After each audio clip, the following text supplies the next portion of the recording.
Hindi masamang turuan natin ang mga bata sa mga gawaing bahay. Ang masama ay yung tatanda sila na walang alam sa buhay. Hindi nakakabawas ng karangalan sa mga anak ang turuan sila. Hindi masamang mapagod sa gawaing bahay dahil panghabang buhay na kaalaman nito para sa kanila. Hanggat bata pa ang mga anak, turuan na sila sa gawaing bahay para sa paglaki nila, hindi sila kawawa at maraming alam.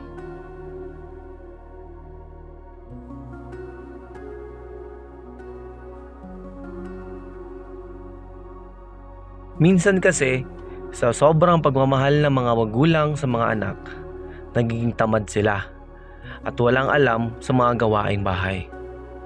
Ang pagturo sa inyong mga anak ng mga gawaing bahay ay para rin silang naturuan ng magandang